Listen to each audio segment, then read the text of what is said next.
یہ پوری صورت اور سلام پھیرنے کے بعد 10 بار سورہ قدر پڑھے، پھر رسول ذیشان مکی مدنی سلطان صلی اللہ تعالی علیہ وسلم پر 10 مرتبہ درود پاک بھیجے تو اسے مرنے سے پہلے 2 میں سے ایک فضیلت نصیب ہو جائے گی۔ اور یہ جو 2 انعام ہے نا، جن دونوں میں سے کوئی ایک ملے گی، یہ دونوں ہی بڑے کمال کے ہیں۔ فرمایا یا تو اس بندے کو خواب میں اللہ تعالیٰ کا دیدار نصیب ہو جائے گا، آئے ہائے، اور فرمایا دوسری کیا ہے، یا پھر دوسری فضیلت اس کو یہ ملے گی کہ وہ شب قدر کو حاصل کر لے گا۔ تو دونوں ہی سمجھ لے کمال کی فضیلتیں ہیں۔ تو جناب پہلی رات انشاءاللہ میں امید کرتا ہوں ہماری سوشل میڈیا کی مجلس اس کا کلپ بنا کے جلدی ہم اس کو وائرل کر دیں گے۔ تو رمضان کی پہلی رات انشاءاللہ یہ 2 رکعتیں پڑھنی ہے۔ میں ریپیٹ کر دیتا ہوں، ہر رکعت میں سورہ فاتحہ کے بعد 1 مرتبہ سورہ فتح، اذا جاء نصر اللہ والفتح، یہ پوری صورت، اور جب پوری کر لے 2 رکعت تو 10 بار سورہ قدر، انا انزلناہ فی لیلۃ القدر، یہ پوری صورت، اور اس کے بعد 10 مرتبہ درود پاک پڑھنے ہیں۔ سبحان اللہ، ماہ رمضان تو کیا آتا ہے، بیڑا پار ہو جاتا ہے، گناہ گاروں کی بن آتی ہے۔ اللہ اس رمضان کی برکتیں ہم سب کو نصیب فرمائے۔ تو درود پاک کی کیا بات ہے، نیت کر لیں انشاءاللہ کثرت کے ساتھ درود پاک پڑھیں گے انشاءاللہ۔ نام حضرت پہ لاکھ بار درود، بے عدد اور بے شمار درود ہم کو پڑھنا خدا نصیب کرے، دم بدم اور بار بار درود۔ کون جانے درود کی قیمت، کون جانے درود کی قیمت ہے، عجب در شاہوار درود۔ جو محب نبی ہے اے کافی، جو محب نبی ہے اے کافی، چاہیے اس کو بار بار درود۔ صلو علی الحبیب صلی اللہ تعالی علی محمد صلی اللہ علیہ وسلم۔ حدیث پاک میں آتا ہے انما الاعمال بالنیات، اعمال کا دار و مدار نیتوں پر ہے۔ تو آئیے کچھ اچھی نیتیں بھی کر لیتے ہیں۔ بیان سننے سے پہلے کچھ اچھی نیت کر لیں۔ نیت کر لیجئے کہ رضائے الہی کے لیے بیان سنوں گا، بادب بیٹھوں گا، خوب توجہ سے سنوں گا، جو سنوں گا اسے یاد رکھنے، عمل کرنے اور دوسروں تک پہنچانے کی کوشش کروں گا۔ سبحان اللہ، سبحان اللہ۔ میرے پیارے اسلامی بھائیوں، ایک مرتبہ پھر ماہ غفران، نزول قرآن، رب کے مہمان ماہ رمضان کی آمد ہے۔ کچھ ہی دن کے بعد یہ اعلان ہوگا، مبارک ہو، ماہ رمضان المبارک کا چاند نظر آ گیا ہے۔ یہ اعلان سنتے ہی انشاءاللہ عاشقان رمضان کے دل خوشی سے جھوم اٹھیں گے، چہروں پر تازگی آ جائے گی، مسجدوں کی رونق بڑھ جائے گی، تراویح کا سلسلہ، فرض نمازیں، کوئی نوافل کی کثرت کر رہا ہوگا، کوئی تلاوت قرآن کا فیض اٹھا رہا ہوگا، سحر و افطار کی رونقیں ہوں گی۔ روزانہ بعد عصر و بعد تراویح انشاءاللہ عالمی مدنی مرکز فیضان مدینہ میں 2 مدنی مذاکروں کی بھی انشاءاللہ ترکیب ہوگی، اس کی بھی بہاریں ہوں گی۔ سبحان اللہ۔ کیا آپ جانتے رمضان مبارک کتنا عظیم مہینہ ہے؟ جی ہاں، وہ مہینہ تشریف لا رہا ہے جسے حدیث پاک میں سید الشہور یعنی تمام مہینوں کا سردار کہا گیا۔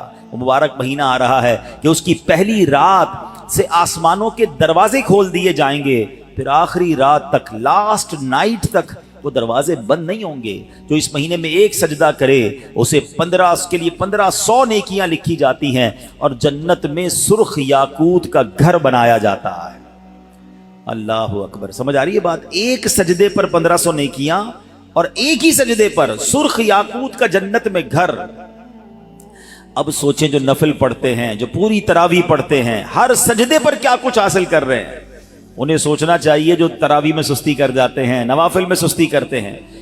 دل پر چوٹ کرنے کے لیے ایک جملہ کہہ دیتا ہوں، باقی پھر آگے چلتے ہیں، کہ اگر یہ کہہ دیا جائے کہ ماہ رمضان میں جو جتنے سجدے کرے گا اسے اتنے 1000 روپے ملیں گے، پھر بتائیں کتنے سجدے کریں گے؟ اچھا جناب، جو ماہ رمضان میں پوری تراویح پڑھے گا اسے جناب کورنگی کی ایک بڑی سوسائٹی میں ایک پلاٹ دیا جائے گا، 20 رکعت پوری پڑھے، بندہ کہ 20 کے بعد کہیں کہ کچھ اور بھی پڑھ لیتا ہوں، ایک پورا پلاٹ مل جائے گا ہر سجدے پر۔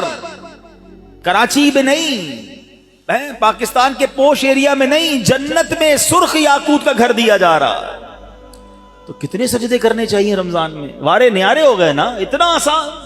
سبحان اللہ۔ اور سنو، وہ مہینہ آ رہا ہے کہ جو ماہ رمضان کا پہلا روزہ رکھتا ہے اس کے پچھلے گناہ معاف کر دیے جاتے ہیں.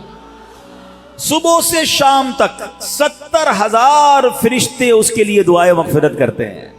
آج دنیا میں پتہ ہے ہم کسی بڑے بزرگ شخصیت کو ڈھونڈ رہے ہوتے ہیں, کسی عالم دین سے پیار ہوتا ہے, کسی پیر صاحب سے محبت ہوتی ہے, بندہ کہتا ہے جا کے یار ان سے دعا کروا لوں, میرا کام ہو جائے گا. اللہ کے فرشتے, اور وہ بھی کتنے, 70,000 صبح سے شام تک روزہ دار کے لیے دعائیں کر رہے ہیں. سبحان اللہ. جس میں نفل کا ثواب فرض کے برابر, فرض کا ثواب 70 گنا بڑھا دیا جائے گا. رمضان مبارک کی جب پہلی رات آتی ہے, اللہ پاک اس امت کی طرف نظر رحمت فرماتا ہے, اور جس پر اللہ نظر رحمت فرمائے اسے کبھی عذاب نہ دے گا. اس سے پتہ کیا پتہ چل رہا ہے؟ 2-3 باتیں آ گئی ہیں کہ پہلی رات بڑی امپورٹنٹ ہے. آخری رات تو ہے ہی امپورٹنٹ, وہ بعد میں بتاؤں گا, مگر چونکہ ابھی پہلی رات آنے والی ہے نا, first night of Ramzan is very important. آپ نے سنا اس رات ہمیں یہ 2 رکعتیں پڑھنی ہیں. پھر فرمایا اس رات اللہ جس پر نظر رحمت فرمائے گا اس پر کبھی عذاب نہیں ہوگا. اور پھر کیا فرمایا کہ پہلی رات آسمانوں کے دروازے کھول دیے جاتے ہیں. سبحان اللہ. تو یہ خاص رات ہے. فرمایا اس مبارک مہینے میں بخشش کے پروانے بانٹے جائیں گے. کون سا وقت بڑا سینسٹیو ہے؟ جو افطار کا وقت ہے نا, یہ بڑا سینسٹیو ہے, بڑا حساس, بڑا خوبصورت وقت ہے. حدیث پاک میں آتا ہے جس کا مضمون ہے ہر روز افطار کے وقت 10 لاکھ گناہگاروں کی بخشش کی جائے گی. اور اس مبارک مہینے میں جب جمعہ آئے گا نا, کل بھی جمعہ ہے مگر وہ شعبان کا ہے, انشاءاللہ اللہ رمضان تک ہمیں زندہ رکھے, صحت و عافیت کے ساتھ عطا فرمائے. انشاءاللہ جو اگلا جمعہ ہوگا, اور رمضان میں جتنے جمعے ہوں گے, فرمایا تب تو وارے نیارے ہو جائیں گے جمعرات کی مغرب سے لے کر غروب آفتاب سے جمعے کے غروب آفتاب تک. یہ جو 24 آورز ہیں, یہ جو دن رات ہے, فرمایا ہر گھڑی میں 10 لاکھ گناہگار جہنم سے آزاد کر دیے جاتے ہیں. اور وہ بھی کون سے؟ جن پر جہنم واجب ہو چکی تھی, گناہوں کی وجہ سے جن پر جہنم واجب ہو گئی, وہ گناہگار بخشے جائیں گے. اللہ اکبر. اب سوچو یہ رمضان کیسا مہینہ ہے, اس کی کتنی خوشی ہونی چاہیے, کتنی پریپریشن ہونی چاہیے. افطار کا وقت تو اتنا نازک وقت ہے کہ 10 لاکھ بخشے جا رہے ہیں. ہم افطار میں کس کام میں لگے رہتے ہیں بھائی؟ سموسے آگے کے نہیں آئے, پکوڑے آگے کے نہیں آئے, شربت کہاں ہے, دہی بلے کہاں ہیں, فلاں چیز کہاں ہے, گھر میں ایک افراتفری مچی ہوئی ہوتی ہے. پلیز ٹرائی ٹو انڈرسٹینڈ, یہ افطار کا وقت مانگنے کا وقت ہے, گر گڑانے کا وقت ہے, آنسو بہانے کا وقت ہے کہ مولا آج 10 لاکھ بخشے جا رہے ہیں, ان بخشے جانے والوں میں میرا بھی نام لکھ دے. کاش سارے اپنے گھر والوں کو بھی کہہ دیا کرو کہ چھوڑ دیں کچن کے کام, ہم بیٹھ جائیں, جو ہو گیا تیار ٹھیک ہے, یہ آخری 10-15 منٹ. اور سبحان اللہ, کراچی والوں کو تو اور فائدہ یہ ہے کہ عین اسی وقت عالمی مدنی مرکز میں ایک عجب سما ہوتا ہے, ایک آنسوؤں کی برسات ہے, ایک دعاؤں کا سلسلہ ہے. ہمارا تو ٹائم بھی میچ ہوتا ہے نا, پنجاب والے یا دنیا کے دوسرے ملکوں والوں کا وہ افطار کا وقت نہیں ہوتا, ہمارا تو ایگزیکٹ افطار کا وقت وہی ہوتا ہے. تو کیا ہی اچھا ہو کہ باپ بھی بیٹھا ہو, ماں بھی بیٹھی ہو, بچے بھی بیٹھے ہوں اور ہاتھ اٹھے ہوئے ہوں, اور اللہ کی بارگاہ میں التجائیں ہوں, اے اللہ ہمارا گھرانہ تیرے دربار میں حاضر ہے, اے اللہ افطار کا وقت ہے, 10 لاکھ بخشے جائیں گے, اس بخشے جانے والوں میں ہماری فیملی کا, ہمارے گھر بار کا نام لکھ دے. تو اے میرے اسلامی بھائیوں, پردے میرے جو مجھے انٹرنیٹ پر اسلامی بہنیں سن رہی ہیں, بعد میں سنیں, کچھ ایسا انتظام گھر میں کریں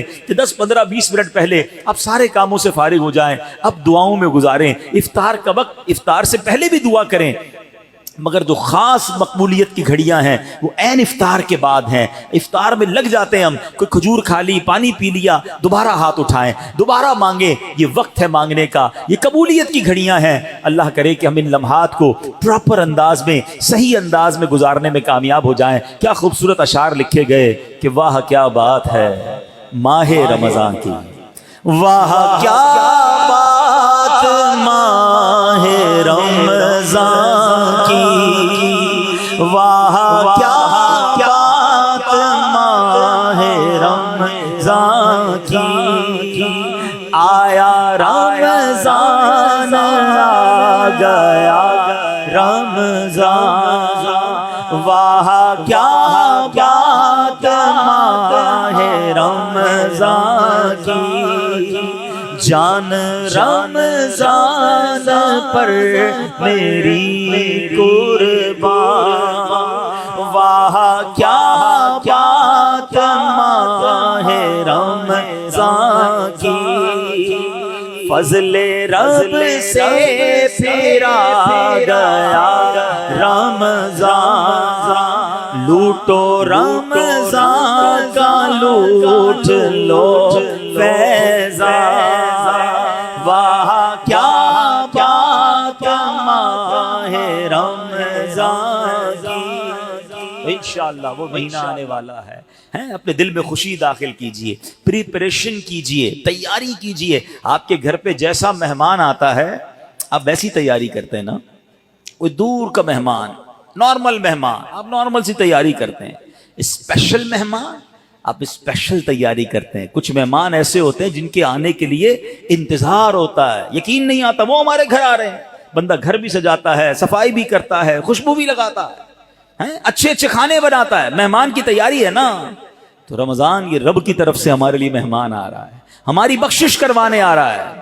ہمیں اپنے آپ کو سجانا ہے، اپنے کردار کو سجانا ہے۔ اپنی صحت کا بھی اس لیے خیال رکھو کہ میں اب ایسے الٹے سیدھے کھانے نہ کھاؤں رمضان سے پہلے۔ پتہ ہے جس کی شادی ہونے والی ہوتی ہے تو دولہے کو لوگ کہتے ہیں بھائی ذرا خیال رکھنا، شادی والے دن ہی بیمار مت ہو جانا، ایک ہفتہ پہلے سے احتیاط کرواتے ہیں، زیادہ سفر نہیں کرواتے، زیادہ تھکن والا کام نہیں کرواتے۔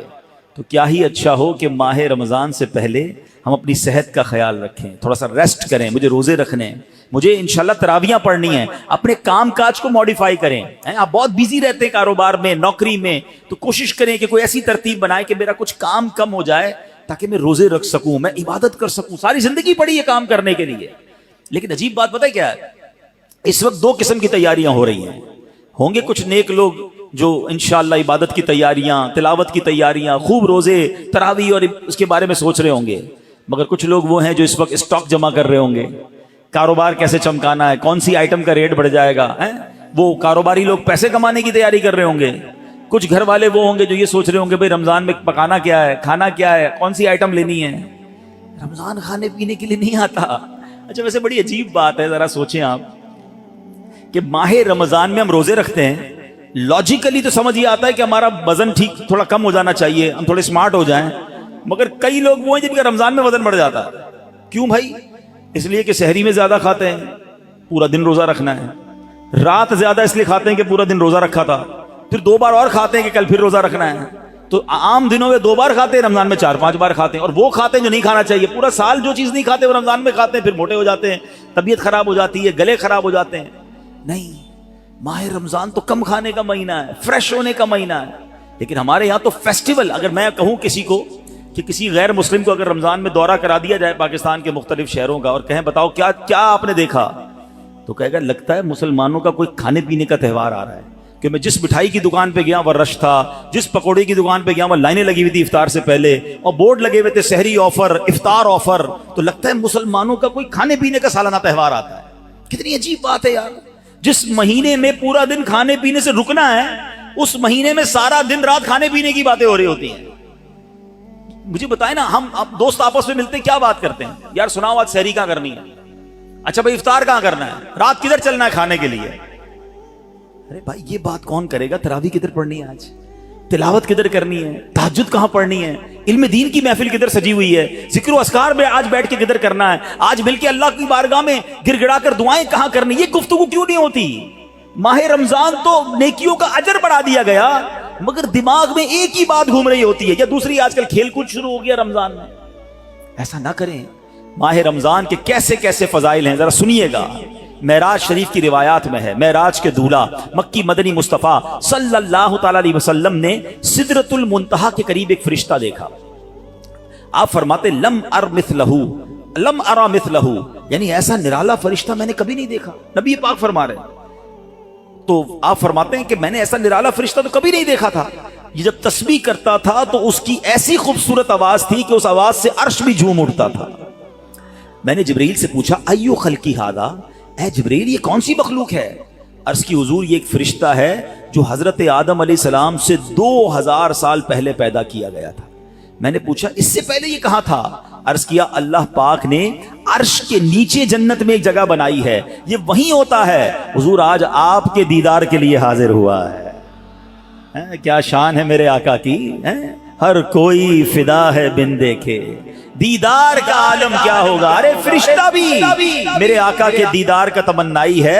جبریل امین کہتے حضور آج آپ کے دیدار کے لیے حاضر ہوا ہے۔ مکی مدنی سلطان صلی اللہ تعالی علیہ وسلم فرماتے ہیں کہ اب نبی پاک علیہ الصلوۃ والسلام نے اس فرشتے سے ایک بڑا کمال کا سوال کیا. ذرا سنیے گا, آپ کا ایمان تازہ ہو جائے گا. پیارے آقا علیہ الصلوۃ والسلام نے اس فرشتے کو سلام کیا تو وہ تسبیح میں مصروف تھا, اللہ پاک کی تسبیح میں مصروف تھا, اسے سلام سنائی نہ دیا. اب جبریل امین نے اسے کہا ہذا محمد صلی اللہ علیہ وسلم, یہ محبوب خدا جناب رسول اللہ صلی اللہ علیہ وسلم ہے. جب اس نے سنا تو خوشی سے اپنے دو سبز پر پھیلائے. یہ اتنے بڑے پر تھے جنہوں نے آسمانوں اور زمین کو گھیر لیا. اب اس نے مجھے, نبی پاک فرماتے ہیں, مجھ سے گلے ملنے کی سعادت حاصل کی, ادب سے بوسہ بھی دیا. پھر عرض کی یا رسول اللہ صلی اللہ تعالی علیہ وسلم, آپ کے لیے گڈ نیوز ہے, آپ کے لیے خوشخبری ہے کہ اللہ پاک نے آپ ماہ رمضان کے صدقے آپ کی امت کی بخشش فرما دی ہے.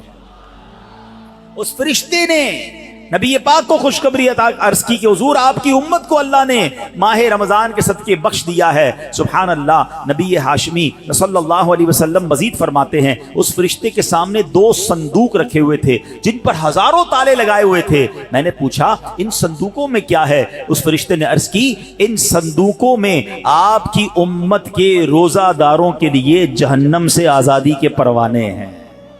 ہائے ہائے, ہماری آمد, ہماری مغفرت کا انتظام پہلے ہی رب نے فرما دیا ہے.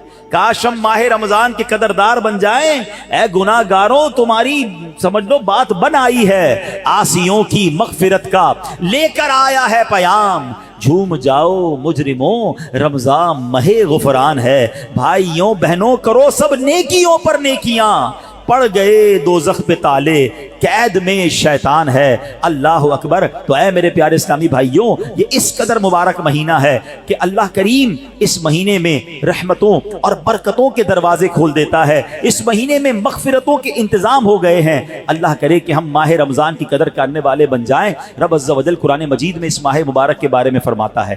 ماہ رمضان کی آپ اہمیت کا اندازہ اس بات سے بھی لگائیں کہ پورے قرآن میں صرف ایک ہی مہینے کا ذکر ہے, اور وہ مہینہ کون سا ہے؟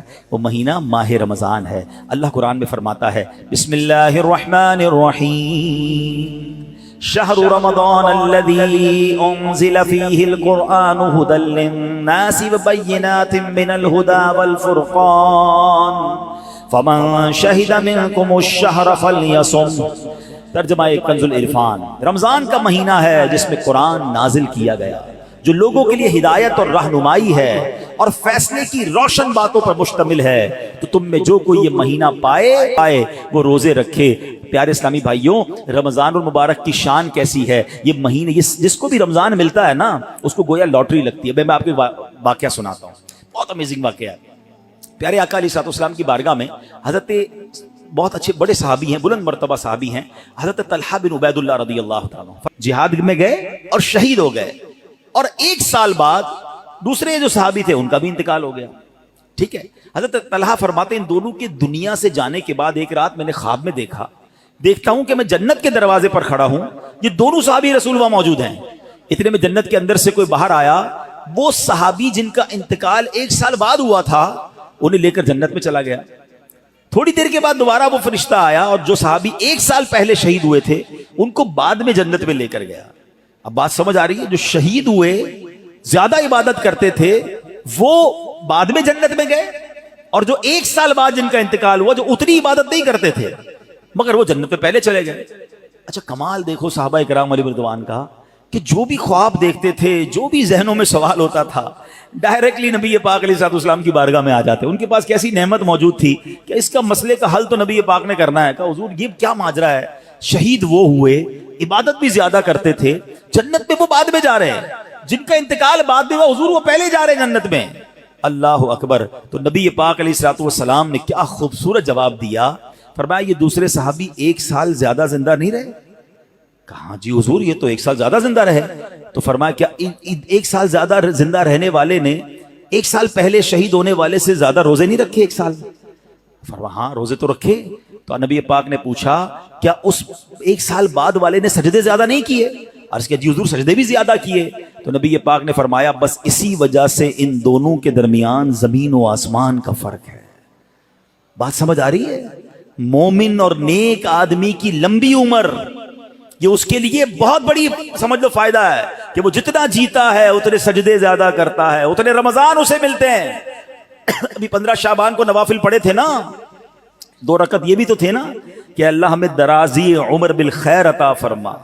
یاد رکھیے گا بندہ نیک ہو اور عمر طویل ہو تو اس کے وارے نہیں آ رہے ہیں، لیکن اگر بندہ گناہ گار ہے اس کی عمر بڑی ہو جائے تو وہ تو مارا گیا نا. اس کی تو روز نماز قضا ہو رہی ہے، اس کے رمضان کے روزے بھی قضا ہو رہے ہیں، وہ روز جھوٹ بول رہا ہے وہ روز حرام کما رہا ہے، تو اس کا تو گناہوں کا میٹر جاری ہے نا. یہ لوگ بڑی عمر کی جو دعا کرتے ہیں نا، بڑی اچھی نعمت ہے یہ، لیکن اللہ سے ہمیشہ یہ دعا کریں کہ مولا نیکیوں والی طویل عمر عطا فرما، عافیت والی طویل عمر عطا فرما. تو پتہ چلا کہ پھر رمضان آ رہا ہے میری بخشش کروانے، پھر رمضان آ رہا ہے میرے نامہ اعمال میں درود پاک پڑھ لیں، صلو علی النبی.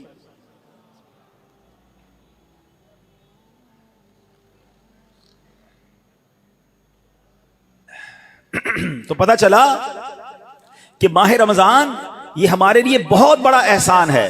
اللہ خیر سے رمضان عطا کر دے، اس کو ضائع نہ ہونے دینا، اس کو خوب نیکیوں میں گزارنا. پچھلے گناہوں کی معافی کا ایک اور چانس دیا جا رہا ہے، مغفرت کا گویا ایک اور موقع آنے والا ہے. اللہ کرے کہ ہم اس کی قدر کرنے میں کامیاب ہو جائیں. یا خدا ہم عاصیوں پر یہ بڑا احسان ہے، یا خدا ہم عاصیوں پر یہ بڑا احسان ہے، زندگی میں پھر عطا ہم کو کیا رمضان ہے. یا الہی تو مدینے میں کبھی رمضان دکھا، یا الہی تو مدینے میں کبھی رمضان دکھا، مدتوں سے دل میں یہ عطار کے ارمان ہے. تو اے میرے پیارے اسلامی بھائیوں، کاش ماہ رمضان کی ہم قدر کرنے میں کامیاب ہو جائیں. آپ کو معلوم ہے ماہ رمضان جب ماہ رمضان آتا تھا نا تو میرے آقا اس کا بھرپور استقبال فرماتے تھے. انشاءاللہ دعوت اسلامی کی طرف سے آج امید ہے کہ نگران شورا اور پھر پرسوں امیر اہل سنت ایک نرالا انداز استقبال کا اعلان کرنے والے ہیں. میں نہیں چاہتا میں پہلے اعلان کروں، ہمارے بزرگوں سے وہ اعلان آ جائے گا تو آپ سب کو پتہ چل جائے گا. ویسے تو انشاءاللہ جیسے میں نے کہا کہ اس نیت سے گھر کی صفائی کرنا، گھر میں خوشبو لگانا، اچھا لباس پہننا ہے، خوشی کا اظہار کرنا، ایک دوسرے کو مبارکباد دینا، یہ بھی بہت ضروری ہے. دیکھیے ہمیں اگر اپنی آنے والی نسلوں تک یہ بات باقی رکھنی ہے کہ رمضان کی اہمیت رہے، ہمارے بچوں کو پتہ چلے، انہیں سارا سال انتظار رہے، تو ہمیں بھی ماہ رمضان کو سیلیبریٹ کرنا چاہیے. نبی یہ پاک کیا کرتے، میرے آقا جب چاند نظر آتا نا سبحان اللہ تو پیارے آقا علیہ الصلوۃ والسلام قبلے کی طرف رک کر کے یوں دعا مانگتے. ذرا دعا دیکھیے گا کون سی ہے. آقا کی دعا کیا ہوتی؟ اللہم احلہ علینا بالامن والامانہ والسلامة والعافية المجللة ودفاع الأسقام والعون على الصلاة والصيام والقيام وتلاوة القرآن.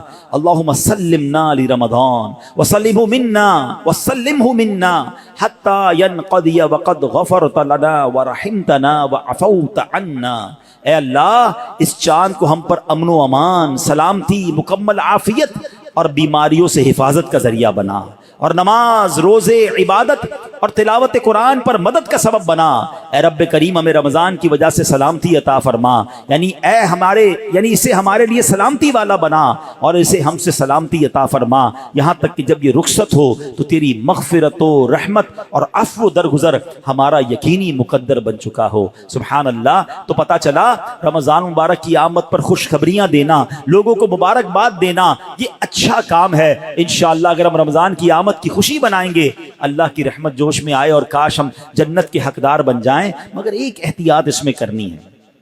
جب بھی رمضان آتا ہے نا تو ایک بڑا عجیب سا میسج وائرل ہوتا ہے. کیا وائرل ہوتا ہے؟ حدیث پاک میں ہے کہ جس نے سب سے پہلے آمد رمضان کی مبارک دی اس کے لیے جنت واجب ہو جاتی ہے. ایسی کوئی حدیث ہمارے آقا مکی مدنی مصطفیٰ صلی اللہ تعالی علیہ وسلم سے ثابت نہیں ہے، نہ ہی رمضان کے بارے میں، نہ ہی کسی مبارک مہینے کے بارے میں. ایسے جھوٹے میسیجز کو آگے بڑھانا نہیں چاہیے. جو بھی آپ کو میسج بھیجے اس کو محبت کے ساتھ سمجھائیں کہ ایسی کوئی حدیث نہیں ہے. حدیث پاک ذرا غور سے سن لیں. جو ہر میسج آگے فارورڈ کر دیتے ہیں نا، پہلے چیک تو کریں یہ حدیث ہے بھی کہ نہیں. ہم کہیں جھوٹی حدیث یا جھوٹی بات پھیلانے کا سبب تو نہیں بن رہے. حدیث پاک سنیے گا، من کذب علی متعمدا فلیتبوأ مقعدہ من النار. آقا فرماتے جس نے مجھ پر جان بوجھ کر جھوٹ باندھا، مثلا نبی پاک علیہ الصلوۃ والسلام نے کوئی بات فرمائی نہیں تھی اور یہ کہہ دیا کہ پیارے آقا علیہ الصلوۃ والسلام کی حدیث ہے، تو ایسا بندہ اپنا ٹھکانہ جہنم میں بنا لے. تو بالکل بھی لوگ اچھا یہ تو عجیب ہے نا، کہیں بیٹھے اللہ قرآن میں یہ فرماتا ہے بھائی قرآن میں آیا ہے، کدھر آیا ہے بھائی یہ اس کو بھی نہیں پتا ہے، حدیث میں یہ بات آئی ہے، بھائی کون سی حدیث کس کتاب ہے پتا کچھ نہیں ہے، اپنی طرف سے بولی جا رہے ہیں. بھائی کس نے کہا ہے آپ کو؟ قرآن میں آیا ہے، حدیث میں آیا ہے، آپ کو جو پتا نہیں ہے، آپ کو یاد نہیں. اتنا سخت معاملہ ہے، نبی پاک کی طرف جھوٹ باندھنا ہے. اور آقا نے کیا فرمایا؟ اپنا ٹھکانہ جہنم بنایا. تو آپ کہہ دیں میں نے کہیں پڑھا ہے، ہو سکتا ہے میں نے کہیں سنا ہے. قرآن اور حدیث کی بات کرتے تو لرزہ آ جانا چاہیے. ایک زبر زیر پیش کا ہم فرق نہیں کر سکتے قرآن میں. جناب اللہ نے قرآن میں یہ فرمایا، تم کو نہیں پتا قرآن میں یہ ہے، بحث کریں گے اور قرآن کو بیچ میں لے آئیں گے. یہ ہماری خواتین بھی بہت کرتی ہیں. تو مہربانی کر کے اس سے توبہ کریں.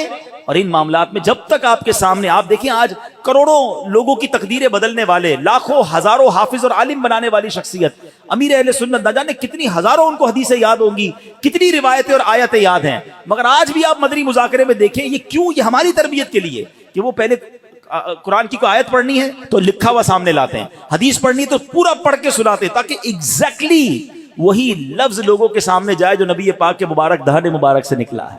میارے آقا علیہ الصلوۃ والسلام کا ہر وہ لفظ جو نبی پاک کی زبان اقدس سے نکلا ہے، وہ چونکہ چنانچہ جیسا کہ کر کے نہیں، ایگزیکٹلی وہ بیان کرنے کی کوشش کرتے ہیں. اور یہ تربیت ہے دنیا بھر کے دعوت اسلامی والوں، بلکہ میں کہتا ہوں ساری دنیا کے مسلمانوں کے لیے، کہ بات کس کی کر رہے ہو یار؟ کس کی زبان سے وہ جملہ نکلا ہے آپ کو پتا ہے؟ پوچھو میرے اعلیٰ حضرت سے وہ زبان کیسی ہے، اس کی گفتگو کیسی ہے. میرے رضا کہتے ہیں وہ دہن جس کی ہر بات وحی خدا، وہ دہن جس کی ہر بات وحی خدا، چشمہ علم و حکمت پہ لاکھوں سلام. وہ زبان جس کو سب کن کی کنجی کہیں، اس کی نافذ حکومت پہ لاکھوں سلام.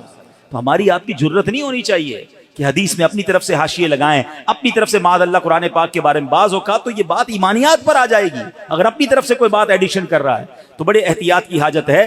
البتہ ماہ رمضان ایک اور خوبصورت آیت سنیے گا. اس میں قرآن پاک نے جو ہم پر رمضان کے روزے فرض کیے گئے نا، اس کا ریزن بیان کیا. یعنی ہماری شریعت ہم سے چاہتی کیا ہے؟ روزے تو ہم برسوں سے رکھ رہے ہیں، بچپن سے روزے رکھ رہے ہیں، کئی ایسے یہاں ایسے ہوں گے، لیکن اس روزے سے میں حاصل کیا کرنا ہے؟ قرآن کیا فرماتا سنو. اللہ قرآن میں فرماتا ہے یا ایھا الذین آمنوا کتب علیکم الصیام کما کتب علی الذین من قبلکم. اے ایمان والو، تم پر روزے فرض کیے گئے جیسے تم سے پہلے لوگوں پر فرض کیے گئے تھے. مگر آگے ریزن بتایا گیا کیوں کیے گئے. لعلکم تتقون. قرآن کہتا ہے تاکہ تم پرہیزگار بن جاؤ. آج سمجھ لیں، میں اس موضوع کو تھوڑا اور مزید ڈیفائن کروں گا کہ روزے فرض ہونے کی وجہ قرآن نے کیا بیان کی. لعلکم تتقون، تاکہ تم پرہیزگاری اختیار کرو، تم پرہیزگار بن جاؤ. اس آیت کریمہ میں جو روزے کی اعلیٰ ترین حکمت اور بہت بڑا فائدہ بیان کیا گیا، ایکچولی اس میں چھپا ہوا ہے لعلکم تتقون، تاکہ تم پرہیزگار بن جاؤ. اے میرے پیارے اسلامی بھائیوں، پتا چلا کہ مبارک مہینہ ہے جس میں ہمیں تقوی حاصل کرنا ہے. آپ نے علماء کرام کا بیان سنا ہوگا. وہ بعض علماء کہتے ہیں الحمدللہ رب العالمین والعاقبۃ للمتقین. اس کا معنی پتہ ہے؟ اے ہائے، یقین کریں کبھی کبھی خطبہ ہی ہلا دیتا ہے. یہ جملہ اگر سمجھ آ جائے نا کہ تمام تعریفیں اس رب کے لیے ہیں جو عالمین کا رب ہے، والعاقبۃ للمتقین، جو آخرت ہے نا، جو بعد والی زندگی ہے، وہ ہے ہی متقین کے لیے. تو ہم کدھر جائیں گے اگر ہم متقین نہیں ہیں، متقیوں میں نہیں ہیں، تو پھر ہمارا کیا بنے گا؟ اب ذرا غور کیجئے. تقوی یہ بڑی کمال کی نعمت ہے، آسان نہیں ہے. مگر سبحان اللہ، رمضان کا روزہ جو ہے وہ ہمیں متقی بنانے آیا ہے. قرآن کہتا بھی یہی ہے لعلکم تتقون، تاکہ تم پرہیزگار بن جاؤ، متقی بن جاؤ. سبحان اللہ، تقوی کتنی بڑی دولت ہے.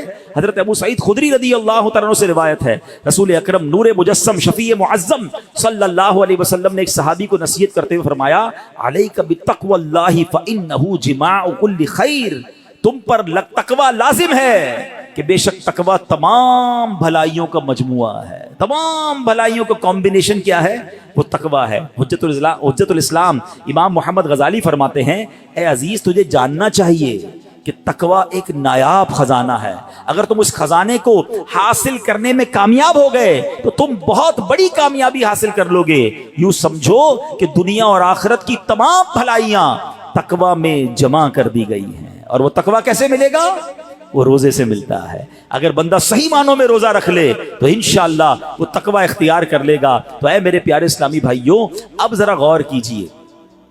ایکچولی رمضان کو نئی زندگی پانے کا مہینہ قرار دیا گیا، نشاط ثانیہ. یہ بڑی کمال کی بات سنیے گا. شاید آپ کو حیرانی ہوگی کہ صوفیہ کرام کے مطابق انسان 2 مرتبہ پیدا ہوتا ہے. ہر انسان صوفیہ کرام کہتے ہیں 2 مرتبہ پیدا ہوتا ہے.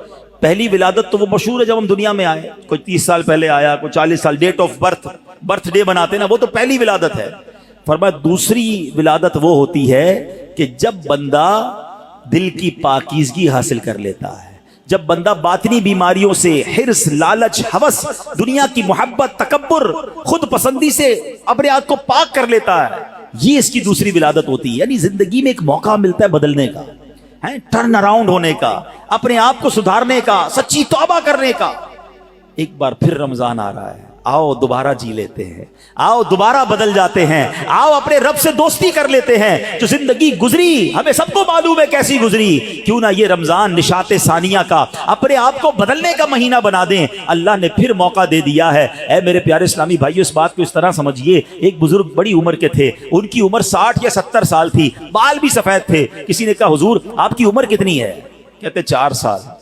حضور کیوں مذاق کر رہے ہیں, اتنی بڑی عمر ہے, آپ کے تو اپنے پوتے پوتیاں ہوں گی, آپ کہہ رہے ہیں 4 سال عمر ہے. کہتے ہیں بات یہ ہے کہ عمر تو بہت زیادہ ہے, بس توبہ کیے ہوئے 4 سال ہی ہوئے ہیں, اللہ سے دوستی کیے ہوئے 4 ہی سال ہوئے ہیں, باقی زندگی تو کھیلوں میں, گناہوں میں گزار دی ہے. اب آپ سنبھالیں تو کام اپنے سنور جائے, ہم نے تو کمائی سب کھیلوں میں گوائی ہے. پتہ نہیں ہم کب بدلیں گے, کب وہ زندگی پھر حاصل کریں گے, ورنہ زندگی کیسے گزر رہی ہے. ہم میں سے بہت سارے اچھی طرح جانتے ہیں کہ صبح ہوتی ہے, شام ہوتی ہے, زندگی یوں ہی تمام ہوتی ہے. کبھی کبھی تو ڈر لگتا ہے یار کہ زندگی بڑھ رہی ہے, ہمارے گناہ بڑھ رہے ہیں, نیکیاں بڑھ رہی ہیں. کبھی سوچے تو صحیح, کوئی بیلنس شیٹ تو بناؤ کہ ہر گزرنے والا دن ہم اپنی موت کے قریب ہو رہے ہیں. یہ جو برتھ ڈے پر خوشی بناتے ہیں ان کو سوچنا چاہیے. میں نہیں کہتا ناجائز ہے, لیکن جس کی 20 سال کا ہو گیا, 25 سال, 30 سال, آپ سمجھ رہے ہیں آپ آگے بڑھ رہے ہیں, آپ موت کے قریب ہو رہے ہیں. ایک زندگی کا سال کم ہو رہا ہے, ہر گزرنے والا دن ہم قبر کے قریب ہو رہے ہیں. عقل کیا کہتی ہے کہ جو قبر کے جتنا قریب ہوتا جائے اسے نیکیاں اور بڑھانی چاہیے, مگر ہمارا تو ماجرا ہی الگ ہے. اعلیٰ حضرت کہتے ہیں نا, نفس یہ کیا ظلم ہے, جب دیکھو تازہ جرم ہے. نفس یہ کیا ظلم ہے, جب دیکھو تازہ جرم ہے. نہ تمام کے سر پہ اتنا بوجھ بھاری, واہ روز جرم, روز گناہ, روز خطائیں, ہمارا بنے گا کیا؟ تو کتنی کمال کی بات بزرگ نے کہی کہ میری عمر تو 4 سال ہے, کیونکہ اس سے پہلے والی زندگی تو میں شمار ہی نہیں کرتا ہوں. توبہ کی ہے, نمازیں شروع کر دی ہیں, اللہ کو راضی کرنے والے کام شروع کیے, یہی میری اصل زندگی ہے. تو اے میرے پیارے اسلامی بھائیوں, کاش ہمیں یہ بات سمجھ آ جائے اور ہم توبہ کرنے والے بن جائیں. اللہ پاک کے نبی حضرت عیسیٰ علیہ نبینا علیہ الصلوۃ والسلام کا فرمان ہے, لن یلج ملکوت السماوات من لم یولد مرتین, یعنی جو بندہ 2 مرتبہ پیدا نہیں ہوتا وہ آسمانی بادشاہت میں داخل نہیں ہو سکتا. یہ بزرگوں کے اقوال ملتے ہیں کہ دوسری زندگی کب ملی تمہیں؟ توبہ کے بعد والی زندگی, اللہ سے دوستی والی زندگی. اے شراب پینے والو, اے نماز قضا کرنے والو, اے حرام کام کرنے والو, اے چھپ چھپ کر گناہ کرنے والو, اے چوری کرنے والو, اے ڈاکہ ڈالنے والو, اے ماں باپ کو ستانے والو, کب تک گناہ کرو گے؟ آؤ وہ مہینہ آ رہا ہے جس مہینے میں ہمیں رب سے دوستی کرنی ہے, جس مہینے میں ہمارے دشمن, ارے ہمیں بہکاتا کون ہے؟ ابلیس نا, شیطان. اسی شیطان کو تو رمضان میں بند کر دیا جاتا ہے. کتنا ہمارے لیے کام آسان ہو گیا, بہکانے والا ہی بند ہے. اب تو توبہ کر لو, اب تو رب سے دوستی کر لو, اب تو اپنی لائف کو ریوائیو کر کے نشاط ثانیہ ایک نئی زندگی حاصل کر لو کہ چلو اس رمضان سے پہلے والی زندگی دوسری, اور اب زندگی الگ ہے. اب اللہ کی رضا والی زندگی, اب سجدوں والی, اب نماز والی, اب حلال والی زندگی ہوگی. آپ نے 2 صحابی کے واقعات سنے, 1 سال زندہ رہے زیادہ, وہ شہید سے آگے بڑھ گئے کیونکہ وہ 1 سال انہوں نے سجدوں میں, نمازوں میں, روزوں میں گزارا. ہمارا ہر سال ہمارے نہ جانے کتنے گناہوں میں اضافہ کرتا ہوگا. ہمیں یہ غور کرنا چاہیے. کاش اب زندگی کو بدلنے میں کامیاب ہو جائیں. حدیث پاک میں فرمایا, ان لکل شیء بابا وان باب العبادۃ الصیام, بے شک ہر چیز کا دروازہ ہوتا ہے اور روزہ عبادت کا دروازہ ہے. تو اے میرے پیارے اسلامی بھائیوں, کاش ہم روزے کی اہمیت کو سمجھیں. ہمارا ایک اور بڑا پرابلم ہے, ہم نے روزے کا نام بس بھوکا پیاسا رہنے کو سمجھ لیا ہے. لوگ جناب, ہمارے ہاں تو ایسے بھی لوگ پائے جاتے ہیں, بات آپ کو عجیب لگے گی. میں بہت چھوٹا تھا, ہمارے علاقے میں جب لوگ ساری رات جاگتے ہیں تو ایک صاحب کے بارے میں کسی نے عذرائے مذاق کہا کہ یہ صاحب بھونپو تو بھونپو روزہ رکھتے ہیں. میں نے کہا یہ کون سا روزہ ہوتا ہے؟ ہم جب چھوٹے تھے اب تو پتہ نہیں وہ سائرن بجتے ہیں، بھونپو کہتے تھے اس کو، سحری کا سائرن تو افطار کا سائرن. میں نے کہا یہ کون سا روزہ ہے؟ تو ساری رات جاگتے ہیں، سحری کر کے سو جاتے ہیں اور اب افطار میں جا کے اٹھتے ہیں. تو نہ ظہر پڑی نہ عصر پڑی، مغرب کا بھی پتہ نہیں ہے. یہ کون سا روزہ ہے؟ صرف کیا بھوکا پیاسا ہی رہنا ہے؟ فلمیں ڈرامے دیکھ رہے ہیں لوگ، موبائل پہ گیمز چل رہی ہیں، میوزک چل رہا ہے. ہم کیوں رمضان کی نہیں سمجھ رہے؟ روزہ کس چیز کا نام ہے؟ دیکھو یہ کیسے بندے کو پلٹا دیتا ہے اگر صدق کے دل کے ساتھ روزہ رکھا جائے. حضرت شیخ ابوبکر شبلی کا واقعہ سنیے گا، 3 صدی کے بزرگ ہیں. کہتے ہیں اپنی زندگی کا ایک حیرت انگیز واقعہ بیان کیا آپ نے. ایک مرتبہ ایک قافلے کے ساتھ میں ملک شام جا رہا تھا تو کہتے ہیں کہ راستے میں اچانک ڈاکوؤں کی جماعت نے ہمارے قافلے پر اٹیک کیا اور قافلے والوں کا ساز و سامان لوٹ کر اپنے سردار کے سامنے ڈھیر کر دیا. جانچ پڑتال کرنے لگے، ایک شخص کے سامان سے بہت ساری شکر اور بادام نکلے. ڈاکو تو ڈاکو ہوتے ہیں. انہوں نے جناب کہا چلو مال بھی ملا اور پیسے کھانا بھی ملا، تو سب نے شکر اور بادام کھانا شروع کر دی. مگر میں نے دیکھا کہ ڈاکو کا سردار کھا نہیں رہا کچھ. تو شیخ ابوبکر شبلی کہتے ہیں بھائی تم کیوں نہیں کھا رہے؟ لوٹ تو لیا ہے، سب کھا رہے، تم خاموش ہو. تو کہتا ہے میرا روزہ ہے. شیخ ابوبکر شبلی کہتے ہیں کہ ایک طرف تو لوگوں کا مال لوٹ رہے ہو، لوگوں سے پیسے لوٹ رہے ہو، اور تم روزہ بھی رکھے ہوئے ہو، یہ کیا بات ہوئی؟ تو کیا کہتے ہیں وہ ڈاکو کا سردار کہتا ہے کہ اللہ پاک سے صلح کے لیے کوئی راہ بھی تو باقی رکھنی چاہیے نا. مجھے پتا ہے میں غلط کر رہا ہوں، مگر رب کو راضی کرنے کے لیے کوئی راستہ تو باقی رکھوں نا. اللہ اکبر. وہ کہتے ہیں مجھے تو، شیخ ابوبکر شبلی کہتے ہیں میں تو بات بھول گیا، مگر کچھ عرصے کے بعد میں نے مکہ مکرمہ میں اسی ڈاکوؤں کے سردار کو دیکھا. اس کے چہرے پر عبادت کا نور تھا، مجاہدات کی وجہ سے اس کا جسم کمزور پڑ چکا تھا، وہ احرام باندھے طواف کعبہ میں مصروف تھا. اسی حالت میں دیکھ کر مجھے ایک بار پھر حیرت ہوئی. میں نے ان سے پوچھا تم وہی نہیں جو ڈاکوؤں کے سردار تھے؟ کہتے ہیں ہاں بات یہ ہے کہ میں وہی ہوں، اور سنیے اسی روزے نے میری اللہ پاک سے صلح کروا دی ہے. یہ روزہ عبادت کا دروازہ ہے، اس کی اہمیت کو سمجھنا ہے. روزہ رکھ کر جو لوگ گناہ کر رہے ہیں، رمضان کی راتوں میں جو گناہ کر رہے ہیں، خدا نہ ایسا نہ کریں. اور آئیے گناہوں بھری زندگی سے ہمیں اپنے آپ کو بدلنا ہے. صحابی رسول حضرت جابر بن عبداللہ کا کمال کا فرمان ہے. میں نے خود زندگی میں پہلی بار یہ جو جملہ پڑھا، لیکن کیا کمال کی بات آپ فرماتے ہیں. آپ فرماتے لا تجعل یوم صومک و یوم فطرک سواء.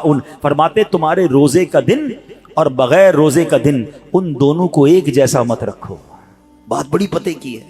تم بغیر روزے کے جیسے ہوتے ہو، روزے میں بھی ویسے ہی ہو. روزے کا دن الگ ہونا چاہیے، اس دن عبادتیں زیادہ ہونی چاہیے، اس دن گناہوں سے بدلنا ہونا چاہیے، اس دن میرے اندر اور تبدیلی آنی چاہیے. کاش آنکھوں کا روزہ ہو کہ میری آنکھیں حرام نہ دیکھیں، کاش زبان کا روزہ ہو کہ میری زبان جھوٹ نہ بولے، کسی کا دل نہ دکھائے. کاش میرے ہاتھ بھی روزے میں ہوں، یہ ہاتھ کسی ظلم کی طرف نہ بڑھیں. کاش میرے پیر بھی روزے والے ہوں، یہ پیر مجھے کسی حرام کے اڈے کی طرف نہ لے جائیں. اللہ کرے کہ صرف بھوکا پیاسا نہیں، ہم اپنے پورے جسم کا روزہ رکھیں، اپنے کردار کا روزہ رکھیں، میری ذات سے کسی کو تکلیف نہ پہنچے. اور سچی بات بتاؤں، روزہ تو بہت سارے لیسن دیتا ہے. تقوی کی بات ہو رہی ہے نا، ایکچولی تقوی کی شاندار پریکٹس بھی ہمیں روزہ کرواتا ہے. مجھے بتائیے، جب ہم روزہ رکھتے ہیں اور افطار کا وقت قریب آنے والا ہوتا ہے، لاکھوں کروڑوں لوگ روزہ رکھتے ہیں پوری دنیا میں. اب دیکھیں تو اربوں لوگ روزہ رکھتے ہیں. کوئی ایک اسلامی بھائی، بچہ بچی مجھے بتا دیں، اسلامی بھائی اسلامی بہن، کہ جو روزے سے پہلے چپکے سے گھر میں جائے، کوئی دیکھنے والا نہ ہو اور کچھ کھانا پینا کھا لے. آپ کے ساتھ کئی بار ایسا ہوا ہوگا کہ افطار سے پہلے آپ گھر گئے ہوں گے، گھر میں کوئی نہیں ہے، آپ نے فریج کھولا ہوگا، کوئی ٹھنڈا شربت پڑا ہوا ہے، فروٹ کٹا ہوا ہے، گھر میں پانی کا جگ بھی پڑا ہوا ہے، آپ کو پیاس بھی لگ رہی ہے، گھر میں کوئی بھی نہیں ہے، کوئی ایک ایسا جس نے چپکے سے پانی پی لیا ہو.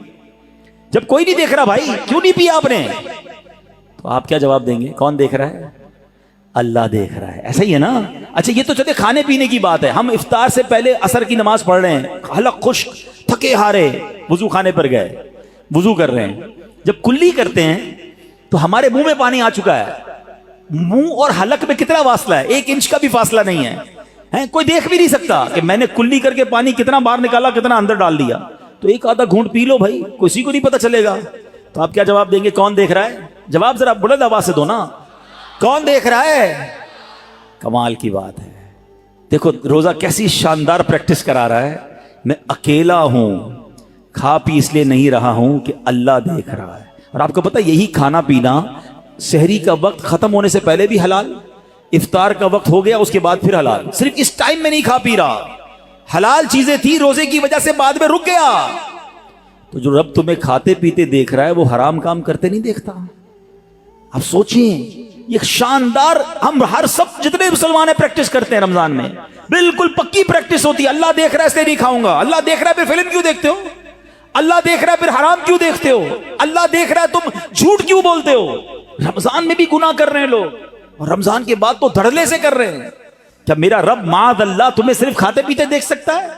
تمہیں حرام کام کرتے ہوئے، حرام کماتے ہوئے، جھوٹ بولتے ہوئے، کسی پر زیادتی کرتے ہوئے نہیں دیکھ رہا؟ اس وقت کیوں خیال نہیں آتا اللہ دیکھ رہا ہے؟ اس کا مطلب یہ ہوا کہ اللہ کی رحمت سے ہمیں پریکٹیکلی تقوی کی پریکٹس کرائی جاتی ہے رمضان میں، تاکہ ہم تگڑے ہو جائیں، ہم روحانی طور پہ مضبوط ہو جائیں. شیطان کو بند کر دیا جاتا ہے، لیکن جیسی شیطان آزاد ہوتا ہے، جو مسجد صبح و شام بھری رہتی ہے وہ خالی ہو جاتی ہے جناب. پھر غلط گناہوں کے کام شروع ہو جاتے ہیں. کیوں؟ ارے ہماری تو پریکٹس کروائی گئی رمضان میں کہ رمضان کے بعد بھی مضبوط رہیں. آئیں اس بار ایسی پکی سچی نیت کر لو کہ انشاءاللہ رمضان کا بھی انتظار نہیں کریں گے. آج سے انشاءاللہ اب نمازوں کی پابندی شروع ہو جائے گی انشاءاللہ. آج سے اب گناہوں کو چھوڑ کر رمضان کا استقبال کرنا ہے نا. اب میں آپ کو بتاتا ہوں میرے آقا رمضان کیسے گزارتے تھے. ایک عاشق رسول کے لیے تو سب سے بہتر طریقہ تو پیارے آقا کا رمضان ہے نا، جن کے صدقے رمضان ملا ہے، جن کے صدقے یہ ماہ ملا ہے. آئیے میں بتاتا ہوں وہ رمضان کیسے گزارتے تھے. سبحان اللہ. اللہ کے پیارے حبیب علیہ الصلوۃ والسلام جب رمضان آتا نا، بی بی عائشہ فرماتی ہے آپ کے چہرے کا رنگ بدل جاتا. اچھا کیوں بدلتا تھا؟ کہ خوف خدا کہ کہیں رمضان میں حق کے بندگی ادا کرنے میں کوئی کمی نہ رہ جائے. یہ کس کی بات ہو رہی ہے؟ محبوب رب العالمین جناب رسول اللہ صلی اللہ تعالی علیہ وسلم، آپ کا رنگ بدل جاتا. کیا کبھی ایسا ہوا کہ رمضان میں ہمارے چہرے کا رنگ بدلے کہ ہم ڈر جائیں کہ یا اللہ رمضان تو مل گیا، کہیں اس کا ادب کر سکوں گا کہ نہیں؟ ٹینشن ہی کسی کو نہیں ہے، فکر ہی کوئی نہیں ہے. نبی پاک کا یہ انداز تھا. پھر پیارے آقا علیہ الصلوۃ والسلام، اچھا پھر جو رمضان کی بے حرمتی کرتے ہیں نا، جو رمضان کی راتوں میں گناہ کرتے ہیں، ماد اللہ رمضان کی قدر نہیں کرتے، وہ بھی ذرا ایک واقعہ سن لیں. علامہ ابن جوزی رحمۃ اللہ تعالی لکھتے ہیں اللہ پاک کے آخری نبی رسول مقبول علیہ الصلوۃ والسلام نے فرمایا میرے پاس جبریل امین حاضر ہوئے. عرض کی یا رسول اللہ صلی اللہ تعالی علیہ وسلم، قیامت میں ایک نوجوان کو لایا جائے گا، وہ غمگین ہوگا، رو رہا ہوگا، فرشتے اس کو لوہے کے گرزوں یعنی آئرن راڈ سے اسے ہانک رہے ہوں گے. وہ نوجوان 1000 سال تک الامان الامان پکارتا رہے گا، لیکن اس کو امان نہیں دی جائے گی. پھر اس نوجوان کو 1000 سال کے بعد رب قہار کی بارگاہ میں پیش کیا جائے گا. اللہ پاک فرشتوں کو حکم دے گا کہ اسے منہ کے بل جہنم میں ڈال دو. جبریل امین کا بیان سن کر رسول اکرم صلی اللہ تعالی علیہ وسلم نے فرمایا اے جبریل یہ کون ہوگا؟ عرض کیا حضور وہ آپ کا ایک امتی ہوگا. فرمایا اس کا گناہ کیا ہوگا؟ اس کا گناہ کیا ہوگا؟ عرض کی یا رسول اللہ صلی اللہ تعالی علیہ وسلم یہ وہ بد نصیب ہے جس کی زندگی میں رمضان المبارک تو تشریف لایا مگر توبہ و استغفار کی بجائے ماہ رمضان کو اس نے گناہوں میں گزار دیا. رمضان میں گناہ نہیں کرنے، یہ بات سمجھ لو. آج میرے پیارے اسلامی بھائیوں بات بڑی سمجھنے والی ہے. مجھے ایک بات بتائیں، کوئی کہیں بھی گناہ کرے، گناہ ہوتا ہے، غلط ہے، مگر کوئی مکہ پاک میں جا کے گناہ کرے، حدود حرم میں جا کے گناہ کرے، ایک گناہ 1,00,000 گناہ کے برابر ہو جاتا ہے، سزا زیادہ ہو جاتی ہے. آپ کی مسجد کے باہر روڈ پہ کھڑے ہو کے معاذ اللہ کوئی گالی نکالے حرام، لیکن مسجد کے اندر آ کر نکالے، آپ کیا کہیں گے؟ خدا کا خوف کرو اللہ کے گھر میں.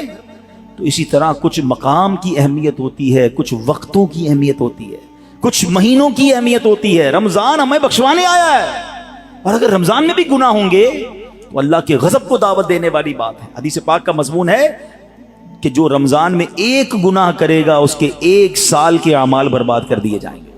اب اس میں ڈرنا ہوگا، ہمیں اس کی پریکٹس کرنی ہوگی. اچھا ایسا تو ہے نہیں کہ جیسے رمضان کا چاند نظر آئے گا میری جناب جتنی بھی گناہوں کی عادتیں وہ آٹومیٹکلی بند ہو جائیں گی. جس کی جھوٹ بولنے کی عادت ہے، جس کی حرام دیکھنے کی عادت ہے، جس کی لڑائی کرنے کی عادت ہے، جس کی معاذ اللہ برے کام کرنے کی عادت ہے، وہ رمضان میں کیسے بچائے گا اپنے آپ کو؟ تو ابھی سے اپنے آپ کو بچانا شروع کر دیں، پریکٹس شروع کریں اور اپنا ذہن بنا لو آپ کچھ بھی ہو جائے میں نے انشاءاللہ گناہ نہیں کرنا ہے. رمضان میں اپنے آپ کو گناہوں سے بچانا ہے. میرا موبائل اگر گناہوں کی طرف لے جاتا ہے مجھے موبائل نہیں چاہیے، میں بھلے وہ چھوٹا والا موبائل لے لوں یا کم از کم یہ پیجز اور یہ بہت سارے جو سافٹ ویئر اپنے موبائل سے نکال دوں، کیونکہ کہیں میرا موبائل ہی مجھے گناہ نہ کروا دے. مجھے نہیں کھولنا ٹی وی اگر میرے ہاتھ سے ریموٹ ہاتھ میں آتا ہے اور میں کچھ غلط چیز دیکھتا ہوں. مدنی چینل دیکھیں، سبحان اللہ، ہر اس دوستی سے، ہر اس کمپنی سے، ہر اس صحبت سے مجھے بچنا ہے کہ جہاں بیٹھتا ہوں تو غیبتیں ہوتی ہیں، جہاں بیٹھتا ہوں تو جناب گناہ ہوتے ہیں. مجھے نہیں جانا بھائی.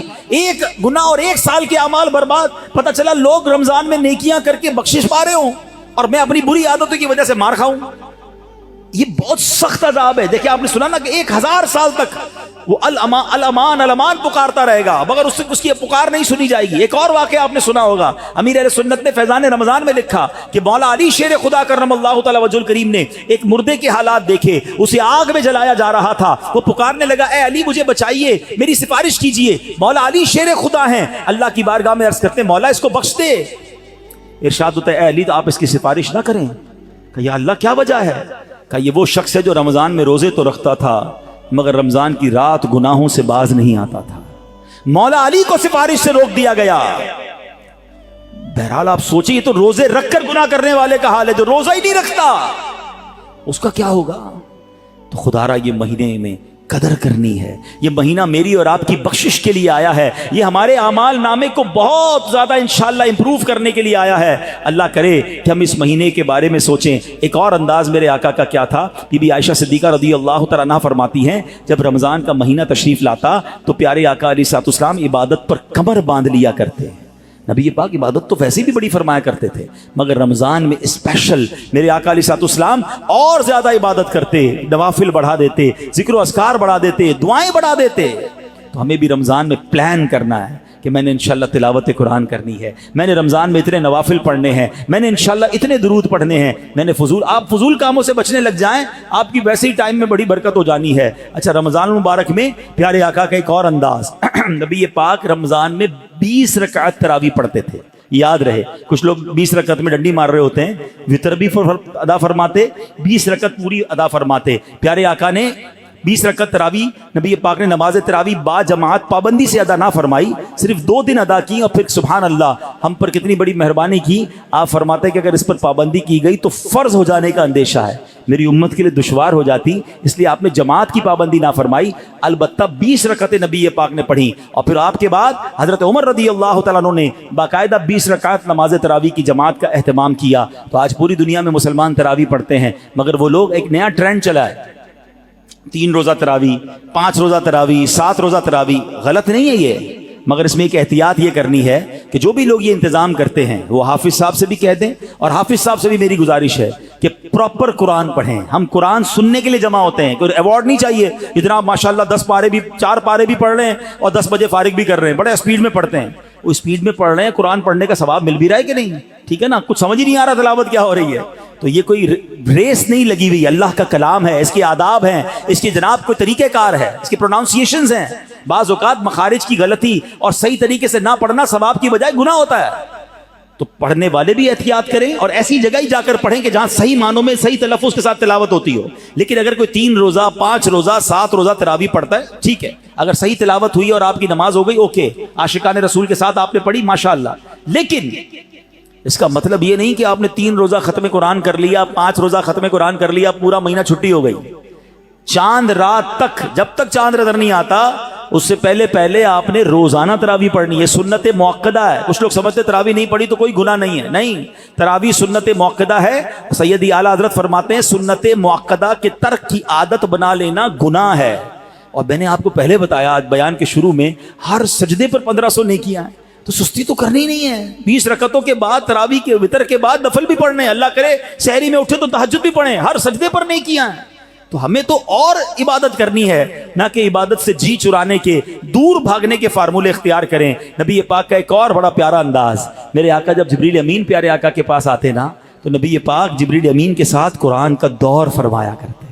ہائے ہائے، ہم میں سے بہت سارے وہ لوگ جو تلاوت کرتے ہیں، اچھی بات ہے، مگر یہ دور والی سنت بھی عمل ہونی چاہیے. 2 دوست بیٹھ جائیں، میں پہلے آپ کو قرآن سناتا ہوں پھر آپ سنائیں، اللہ کرے زبانی یاد ہو تو زبانی سنائیں ورنہ پڑھ کے سنا دیں. گھر میں میاں بیوی کر سکتے ہیں، باپ بیٹا کر سکتے ہیں، بھائی بہن، پردے کے جو بھی معاملات فیملی کے ہیں وہ دیکھ کر اگر گھر میں بھی اپنے ساتھ بیٹھ کر دور کریں اور یاد کریں وہ کیسا منظر ہوگا جب جبریل امین اور نبی پاک قرآن کا دور فرمایا کرتے. اور ایک خاص کام نبی پاک کا یہ ہوتا کہ رمضان میں، ویسے تو میرے آقا سے بڑھ کر سخی کون ہے، مگر رمضان میں میرے آقا خوب سخاوت فرماتے. ہر آنے والے کو عطا فرماتے. راوی لکھتے ہیں ایسی سخاوت ہوتی کہ جیسے تیز آندھی چلتی ہے اس سے زیادہ نبی پاک کی سخاوت جو ہے وہ جاری رہتی. تو ہمیں بھی چاہیے کہ ماہ رمضان میں ہم سخاوت کریں, اپنے دسترخوان کو بھی وسیع کریں, اور لوگوں تک بھی جناب جو مسلمان پریشان ہیں ان تک جناب آپ مدد پہنچائیں یہاں جس سے جتنا بن سکے. ایک بات یاد رکھیے گا, جب بھی بات سخاوت کی آتی ہے نا تو ذہنوں میں یہ بات آتی ہے کہ جناب یہ تو امیروں کا کام ہے. یہ بھول ہے ہماری. سخاوت جو ہے نا وہ ایکچولی دل کی غنا کا نام ہے. کوئی بے شک 1 روپیہ دے اللہ کی راہ میں اخلاص کے ساتھ دے, اپنی حیثیت کے مطابق دے رہا ہے, ہو سکتا ہے اس کے 1 روپیہ کسی کے لاکھ روپے سے بڑھ جائے. حدیث پاک میں بھی ہے, ایک حدیث پاک کا مضمون ہے کہ 1 لاکھ سے بڑھ گیا. صحابی نے کہا حضور 1 لاکھ سے کیسے بڑھ گیا؟ تو کچھ اس طرح ارشاد فرمایا کہ ایک شخص آیا جس کے پاس 2 دینار تھے یا 2 درہم تھے, اس نے وہ 1 اللہ کی راہ میں دے دیا, اور ایک آیا جس کے پاس لاکھوں تھے, وہ لاکھوں میں سے اس نے 1 لاکھ دیا. تو بتائیں نا زیادہ بڑا سخی کون ہوا؟ 2 میں سے 1 دے دیا, 50% دے دیا, تو اصل سخی تو وہ ہوا. تو اللہ کی بارگاہ میں دل دیکھا جاتا ہے. یہ نہ دیکھو میں کتنی کوانٹٹی دے رہا ہوں, مگر آپ یہ سوچ لو کہ اپنی حیثیت کے مطابق میں نے سخاوت کرنی ہے. اور ویسے ہی لوگ بڑے پریشان ہیں, یہ دن ہے سخاوت کرنے کے. کسی کا دسترخوان اچھا کر دیں, کسی کی جناب افطاری سحری اچھی کر دیں, کسی کے بچوں کی عید اچھی کر دیں. ہمارا ایک اور بڑا پرابلم ہے کہ بعض اوقات ہم روڈ پر مانگنے والوں کو تو بہت کچھ دے رہے ہوتے ہیں, لیکن گھروں میں لوگ بڑے پریشان ہیں. تو ہمیں سفید پوش لوگوں کو تلاش کر کے, اچھا اب یہ بھی جب کہتا ہوں تو لوگ کہتے ہیں یار سفید پوش کہاں سے ملیں گے؟ بھائی آج کے دور میں جس کی آمدنی 40-50 ہزار سے کم ہے وہ پریشان ہی ہے, وہ ہینڈ ٹو ماؤتھ ہے, اس کا پورا نہیں ہو رہا. اللہ نے اگر کسی کو نوازا ہے تو بن مانگے. ایک بڑا عجیب انداز بھی آج ہو گیا ہے, بھائی کوئی ضرورت ہو تو مانگ لینا. کہاں سے مانگے گا جس نے ساری زندگی جمعے کی نماز پڑھ کے خود ہی کچھ نہ کچھ چندہ دیا تھا, اب اس کے پیسے کم ہو گئے ہیں, وہ کیسے مانگے گا؟ کبھی مانگا ہی نہیں اس نے. آپ کیوں کسی کو مانگنے پر مجبور کر رہے ہیں کہ مجھ سے مانگ لینا میں دے دوں گا؟ نہیں, مجھے اور آپ کو رب بن مانگے دے رہا ہے. ہم لوگوں کو کہہ رہے ہیں ہم سے مانگے. ہم خود دیکھ لینا ہمارے ملازمین میں, ہمارے پڑوسیوں میں, ہمارے رشتہ داروں میں جو اس لیول کے لوگ ہیں, اور اگر اللہ نے آپ کو دیا ہے تو بن مانگے دینے کی عادت ڈالیں. خوشی خوشی ان کے گھر پہ سامان بھجوا دیں, راشن بھجوا دیں, کیش بھجوا دیں. ان کے چہرے پہ مسکراہٹ آپ دیکھیے گا. کبھی زندگی میں وہ نہیں مانگیں گے, وہ قرضہ لے لیں گے مگر کبھی کسی سے مانگیں گے نہیں, کیونکہ مانگنا ان کو کبھی آیا ہی نہیں. اللہ ان کو کبھی مانگنے کی نوبت میں نہ لائے, اللہ ہمیں بھی نہ لائے. اللہ سے ہم دعا کرتے ہیں کہ اے مولا ساری زندگی دینے والا بنائی رکھنا, کبھی مانگنے کی نوبت نہ آئے. اللہ ہاتھ اوپر والا عطا فرما, کبھی پھیلانے والا ہاتھ عطا نہ فرما. اللہ کے آگے ہاتھ پھیلائیں گے, اللہ کبھی مخلوق کے سامنے یہ نوبت نہ لائے. لیکن ہمیں بھی یہ خیال رکھنا چاہیے کہ جن کو اللہ نے نوازا ہے وہ اپنے مسلمان بھائیوں کی خیر خواہی کریں. تو بہرحال میرے پیارے اسلامی بھائیوں, باتیں تو بڑی ہوئی کہ ماہ رمضان میں گناہوں سے بچنا ہے, ماہ رمضان میں عبادت کرنی ہے, ماہ رمضان میں تلاوت کرنی ہے, ماہ رمضان کے ایک ایک لمحے کو استعمال کریں. جیسا کہ میں نے کہا کہ افطار کا وقت بڑا مبارک ہے, اس وقت دعائیں کریں. تہجد پڑھنا بڑا آسان ہو جاتا ہے رمضان میں. جب بھی سحری کے لیے اٹھیں آپ پہلے وضو کر کے 2 رکعت 8 رکعت تک تہجد پڑھی جا سکتی ہے, 8 پڑھ لیں ورنہ کم از کم 2 رکعت پڑھیں, کچھ دیر دعا کریں, خاص قبولیت کا وقت ہے. اور پھر آپ سحری وغیرہ گھر والے مل کر لیں. اور سبحان اللہ, پاکستان میں تو ایک اور بڑی نعمت ہمیں یہ حاصل ہے کہ دعوت اسلامی نے وہ کمال کیا جو صدیوں پہلے سے کوئی ایسی بات ہمیں سننے کو نہیں ملتی. ہاں میرے آقا علیہ الصلوۃ والسلام نے زندگی میں ایک بار پورے مہینے کا اعتکاف فرمایا تھا. اللہ سلامت رکھے میرے پیر و مرشد کو, کیا شاندار طریقہ دیا ہے کہ جس سے ممکن ہو کہ مجھے رمضان میں گناہ نہیں کرنے. جو یہ چاہتا ہے کہ پورا رمضان میں برکتوں والا پالوں, تو کیا شاندار فارمولہ دیا کہ پورے مہینے کا اعتکاف دعوت اسلامی نے کئی سالوں سے شروع کیا ہوا ہے, اور ہزاروں ہزار اسلامی بھائی دنیا بھر میں پورے مہینے کے اعتکاف میں بیٹھتے ہیں. اور عالمی مدنی مرکز کے اعتکاف کی تو کیا بات ہے, دنیا کے کتنے ملکوں سے لوگ آتے ہیں, اور قبلہ شیخ طریقت امیر اہل سنت بھی وہاں جلوہ فرما ہوتے ہیں. تو آپ میں سے جن سے بن پڑے زندگی میں کوئی ایک رمضان تو ایسا ہو کہ ہم پورا مہینہ اللہ کے گھر میں بیٹھ جائیں. اور پھر اعتکاف کی تو کیا شان ہے. نبی پاک فرماتے ہیں من اعتکف ایمانا و احتسابا غفر له ما تقدم من ذنبه. آقا فرماتے ہیں جو ایمان کی حالت میں ثواب حاصل کرنے کے لیے اعتکاف کرے اس کے پچھلے سارے گناہ معاف کر دیے جاتے ہیں. تو آخری عشرے کے اعتکاف کی تو شان ہی نرالی ہے. پورا مہینہ نہیں تو آخری عشرے کا اعتکاف کریں. کیوں کہ ایک رات ہے, ہاں وہ بڑی کمال کی رات ہے. قرآن پاک میں رمضان کا تو ذکر آیا نا, اس رات کے لیے تو پوری سورت آئی ہے, سورہ قدر کے نام سے. اور کیا فرمایا؟ انا انزلناہ فی لیلۃ القدر وما ادراک ما لیلۃ القدر لیلۃ القدر خیر من الف شہر. تم نے کیا جانا لیلۃ القدر کیا؟ لیلۃ القدر 1000 مہینوں سے بہتر ہے. تو یہ 1000 مہینوں سے بہتر رات کیسے ملے گی؟ سبحان اللہ. ہمارے آقا کتنے مہربان ہیں. یہ نہ فرمایا کہ پورے سال میں کبھی بھی لیلۃ القدر آ جائے، پورا سال ڈھونڈنا پڑتی. یہ بھی نہ فرمایا کہ پورے رمضان میں کوئی بھی رات لیلۃ القدر ہے تلاش کرو، پورا مہینہ ڈھونڈنا پڑتا. فرمایا رمضان کے آخری عشرے کی 5 طاق راتوں میں سے ایک رات لیلۃ القدر ہے، اسے تلاش کر لو. حدیث کا مضمون ہے. تو پھر اسی لیے اعتکاف کیا جاتا ہے کہ 10 دن اگر ہم مسجد میں ہیں تو جو بھی رات شب قدر ہوگی وہ ہمیں حاصل ہو جائے گی. تو ممکن ہو سکے تو رمضان کے آخری عشرے کا اعتکاف کر کے لیلۃ القدر کی برکتیں حاصل کریں. رب کریم سے پھر دعا ہے، اے مولا ہمیں صحت کے ساتھ عافیت کے ساتھ ماہ رمضان نصیب فرما، پورے روزے رکھنا نصیب فرما، پوری تراویح پڑھنا نصیب فرما، اور جو بخشے جائیں اے اللہ ان بخشے ہوں کے صدقے ہم گناہ گاروں کی بھی بخشش فرما. الحمدللہ ماہ رمضان میں لوگ اپنی زکوٰۃ اپنے عطیات دیتے ہیں. پہلے اپنے غریب رشتہ داروں کا خیال رکھیں، یہ ان کا حق ہے. اور اس کے بعد میری گزارش ہے، عاشقان رسول کی عظیم تحریک دعوت اسلامی، وہ تنظیم جس نے دنیا بھر میں کمال کر دکھایا ہے، لاکھوں لاکھ حافظ قرآن اور جناب ناظرہ قرآن پڑھنے والے فارغ کیے. آج ماشاءاللہ کورنگی میں میرے ساتھ بائیں طرف 80 بچے ہیں اسی مسجد میں لگنے والے مدرسۃ المدینہ مدرسہ اجمیر فیضان اجمیر مدرسے میں ان 80 بچوں نے ناظرہ قرآن ختم کیا ہے. انشاءاللہ ابھی اجتماع کے بعد ان کی اسناد کی تقسیم بھی ہوگی. تو آپ سوچیں کہ ابھی کیلکولیشن ہم کر رہے تھے کہ دعوت اسلامی جو ہے اس نے اب تک 5 لاکھ کے قریب حافظ قرآن اور ناظرہ پڑھنے والے فارغ کر دیے ہیں. آپ سوچیں یہ کتنی بڑی خدمت ہے. اور اس وقت تقریباً مدارس اور جامعات میں ملائیں تو 5 لاکھ کے قریب بچے اور بچیاں بغیر فیس کے قرآن پاک پڑھ رہے ہیں، درس نظامی کر رہے ہیں. الحمدللہ ایک بڑی کمال کی کیلکولیشن آئی ہے. لوگ اپنی اپنی اچیومنٹ بیان کرتے ہیں، ذرا سنیے گا. 2023 میں، میں پہلے کی بات نہیں کر رہا، صرف 2023 میں دعوت اسلامی نے 12,586 حافظ قرآن ہمیں عطا کیے ہیں ایک سال میں. اچھا اس کو مہینے پہ ڈیوائیڈ کریں تو ماہانہ 1048 حافظ قرآن، اور روزانہ پہ ڈیوائیڈ کریں تو روزانہ ایوریج بنتی ہے 35 حافظ قرآن.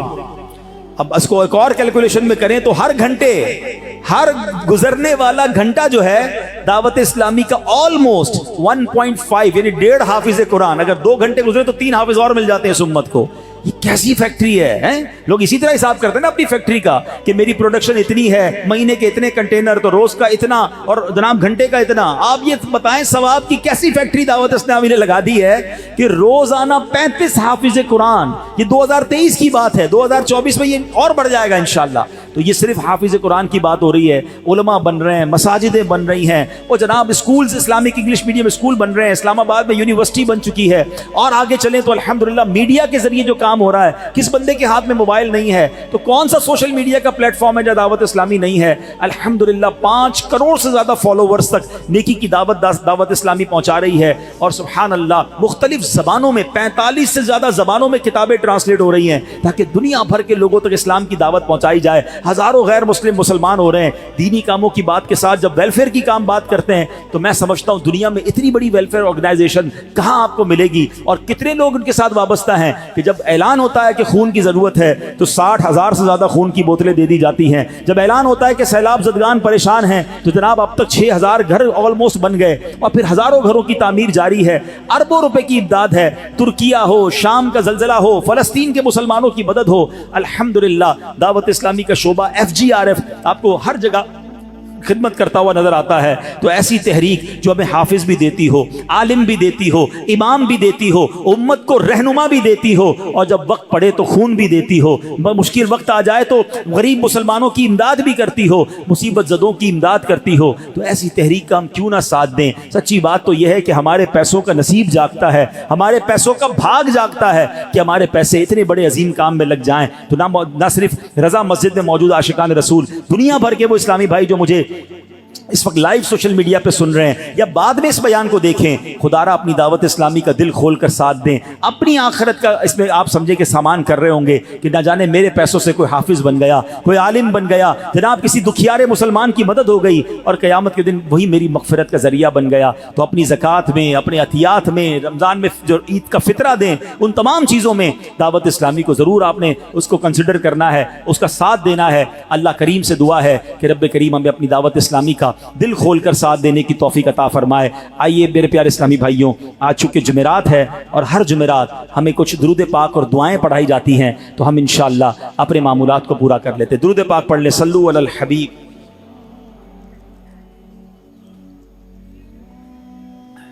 بزرگوں نے فرمایا جو شخص ہر شب جمعہ اور جمعرات کی درمیانی رات یہ درود شریف پابندی سے کم از کم ایک مرتبہ پڑھے، موت کے وقت سرکار مدینہ صلی اللہ علیہ وسلم کی زیارت کرے گا، اور قبر میں داخل ہوتے وقت بھی یہاں تک کہ وہ دیکھے گا کہ سرکار مدینہ صلی اللہ علیہ وسلم اسے قبر میں اپنے رحمت بھرے ہاتھوں سے اتار رہے ہیں۔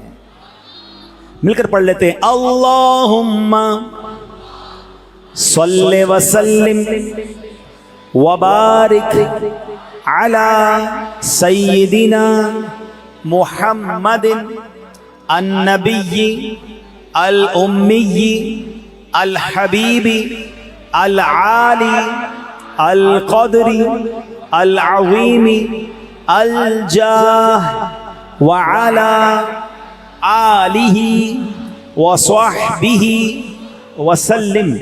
حضرت انس رضی اللہ تعالیٰ عنہ سے روایت ہے کہ تاجدار مدینہ صلی اللہ علیہ وسلم نے فرمایا جو شخص یہ درود پاک پڑھے، اگر کھڑا تھا تو بیٹھنے سے پہلے اور بیٹھا تھا تو کھڑے ہونے سے پہلے اس کے گناہ معاف کر دیے جائیں گے۔ مل کر پڑھ لیں، اللہم صلی علی سیدنا و مولانا محمد وعلی آلہ وسلم۔ جو یہ درود پاک پڑھتا ہے اس پر رحمت کے 70 دروازے کھول دیے جاتے ہیں۔ مل کر پڑھ لیں، صلی اللہ علی محمد۔ علامہ احمد سعدی رحمۃ اللہ تعالی بعض بزرگوں سے نقل کرتے ہیں اس درود شریف کو ایک بار پڑھنے سے 6 لاکھ درود شریف پڑھنے کا ثواب حاصل ہوتا ہے۔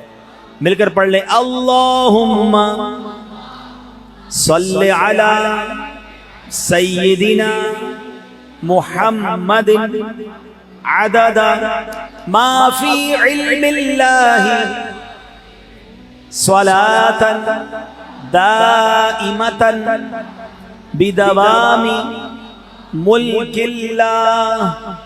ایک دن ایک شخص آیا تو نبی پاک علیہ الصلوۃ والسلام نے اسے اپنے اور صدیق اکبر رضی اللہ تعالیٰ عنہ کے درمیان بٹھا لیا۔ اس سے صحابہ کرام کو حیرت ہوئی کہ یہ کون بڑے مرتبے والا شخص ہے۔ جب وہ چلا گیا تو نبی پاک علیہ الصلوۃ والسلام نے فرمایا یہ جب مجھ پر درود پاک پڑھتا ہے تو یوں پڑھتا ہے۔ مل کر پڑھ لیں، اللہم صلی علی محمد کما تحب وترضى لہ۔ شافعی امم صلی اللہ علیہ وسلم کا فرمان ہے جو شخص یوں درود پاک پڑھے اس کے لیے میری شفاعت واجب ہو جاتی ہے۔ اللہم صلی علی محمد وانزلہ المقعد المقرب عندک یوم القیامہ۔ حضرت ابن عباس رضی اللہ تعالیٰ عنہ سے روایت ہے کہ سرکار مدینہ صلی اللہ علیہ وسلم نے فرمایا اس کو پڑھنے والے کے لیے 70 فرشتے 1000 دن تک نیکیاں لکھتے ہیں۔ مل کر پڑھ لیں، جزا اللہ عنا محمدا ما ہوا اہلہ۔ فرمان مصطفیٰ صلی اللہ علیہ وسلم جس نے اس دعا کو 3 مرتبہ پڑھا گویا اس نے شب قدر حاصل کر لی۔ مل کر پڑھتے ہیں، لا الہ الا اللہ الحلیم الکریم سبحان اللہ رب السماوات السبع ورب العرش العظیم۔ لا الہ الا اللہ الحلیم الکریم سبحان اللہ رب السماوات السبع ورب العرش العظیم۔ لا الہ الا اللہ الحلیم الکریم سبحان اللہ رب السماوات السبع ورب العرش العظیم. سبحان اللہ. یہ جو رات ہے نا جمعرات کی، ذرا حدیث سنیے گا. نبی پاک علیہ الصلوۃ والسلام فرماتے ہیں بے شک اللہ پاک ہر جمعے کی رات کے شروع سے لے کر آخر تک اور ہر رات کے آخری تہائی حصے میں دنیا کے آسمان پر تجلی فرماتا ہے اور فرشتے کو حکم دیتا ہے جو یہ اعلان کرتا ہے کوئی مانگنے والا کہ اس کو عطا کروں، ہے کوئی توبہ کرنے والا کہ میں اس کی توبہ قبول کروں، ہے کوئی بخشش مانگنے والا کہ اس کو بخش دوں، اے نیکی کے چاہنے والے نیکی کے کام میں جلدی کر، اور اے گناہ کے چاہنے والے گناہ سے باز آ جا. جمعے کا دن کا ایک وظیفہ بھی ہے کہ نبی پاک علیہ الصلوۃ والسلام نے فرمایا جو شخص جمعے والے دن فجر کی نماز سے پہلے 3 مرتبہ استغفر اللہ الذی لا الہ الا هو واتوب الیہ پڑھے، اس کے گناہ بخش دیے جائیں گے اگرچہ سمندر کی جھاگ سے زیادہ ہوں. تو یہ وظیفہ بھی یاد کر لیں، فجر سے پہلے پڑھنا ہے. اللہ پاک ہمیں عمل کرنے کی توفیق عطا فرمائے. صلو علی الحبیب.